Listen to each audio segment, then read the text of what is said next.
Hello, everybody. I'm Frank Moreno. You're watching Liquid Lunch on Newsmax TV. John Tobacco is over at the Cargo Cafe, which is newly reopened, apparently. Something tells me by the time he rejoins us, he will be at least three sheets to the wind.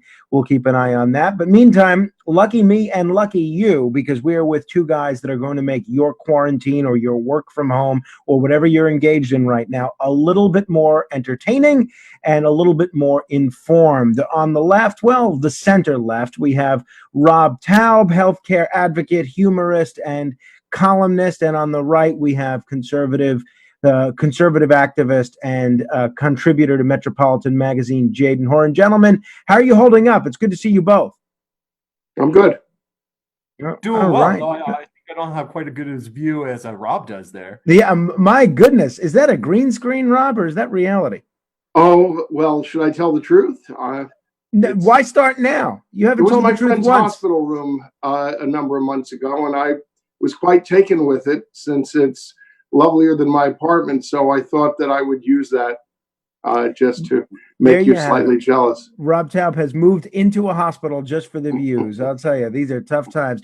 All right, Jadan, let me If you begin have with good insurance, it's better than a Fifth Avenue apartment. This is Jadan. Riverside Drive, by the way. Let me begin with you. On Friday, the House passed a $3 trillion stimulus package, 1,800 pages. This includes money for everybody, the money for the states, money for the cities, money for individuals, and even, fortunately for me, money for radio stations. Give me your take on the substance of what is in the House Democratic proposal and sort of the politics of it, where you see it going from here. Well, the substance is exactly nothing. The House proposal has absolutely zero chance of going anywhere. And in fact, I think the real poison pill is the 1 trillion for state and local governments for their gratuitous spending that most of them have done pre-pandemic. And frankly, I think that this is a wish list, a laundry list of things that Speaker Pelosi and her caucus wanted. But it's not going to be anything that we're going to negotiate on probably in a month or two when most of the assistance to workers runs out. And frankly, if our Congress is to act, they should only be helping workers and the American people. That's what they should be doing first and foremost. Rob, give me your take on the policy and the politics of the House $3 trillion stimulus package. Well, you know that I'm a Democrat, but I'm a fiscally responsible Democrat. And my concern here Might be time for you to find a new party. Is how they're going to spend the money and how frivolously it will be thrown away. In other words, nothing has changed. It's not like anybody's going, oh my God, we're in the middle of a really serious pandemic here. Let's go down this budget by line items. I'm looking at de Blasio and Cuomo. Cuomo never understood months and months ago why people were fleeing New York State. He seemed really, truly stunned by that. I think he said it was the weather. They were leaving for better weather. So, Jadan, even though Rob won't defend this House bill, which I think speaks, it says a great deal about his. I can't defend it. I'm not doing the knee-jerk liberal thing. There you go. It says a great deal about his intellectual honesty. I understand, obviously, you don't want to pay for profligate spending that's gone on in New York and New Jersey and elsewhere for the last 4 or 5 years. But the bottom line is New York, New Jersey, a lot of parts of California are going to have some extra expenses for the coronavirus. Shouldn't Washington be there to provide at least some relief directly to the municipalities and to the states, even if it's not necessarily the billions that New York State is asking for?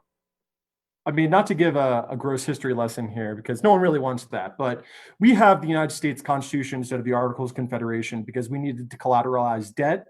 And that is something that our federal government does, in fact, exist for on the part of the states. So, yes, at some point, but it has to be done in a responsible way. It has to be done in an honest way, and it has to be done in a way that gets the support from the states that aren't hard hit to the states that are hard hit.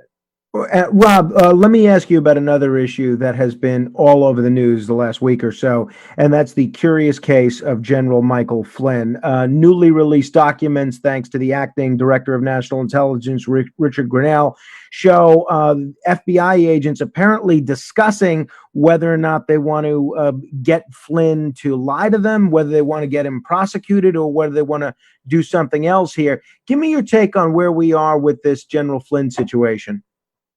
I think Trump is perpetrating one of his usual big lies. by creating this whole Obamagate. There is no Obamagate. What there is Michael Flynn was a traitor in my eyes, and he was meeting with Turkey, he was meeting with Russia, he was meeting with our enemies for his own self-profit.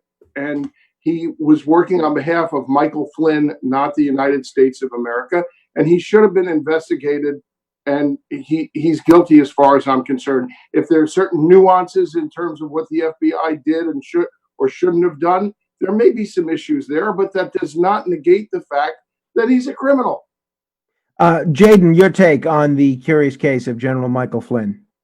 Well, I think it's a really ludicrous notion to assume that a general with a storied career would somehow sell out the country to those enemies as opposed to ones that were not being discussed by the incoming administration that he was acting on behalf of.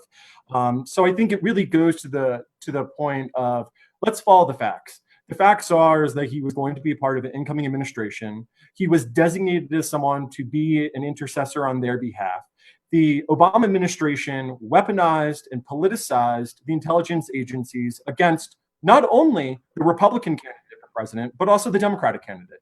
And then on top of that, and before that, they weaponized the bureaucracy against nonprofits and conservative organizations they did not like. Well, let's keep this focused just on Flynn, because heaven knows there's a lot to get to just with respect to General Flynn.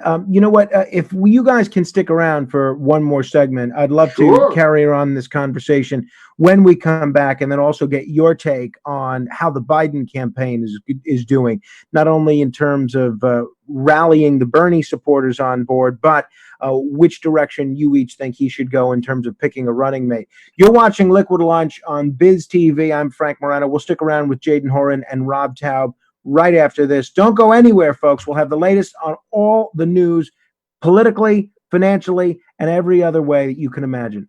You're watching Liquid Lunch.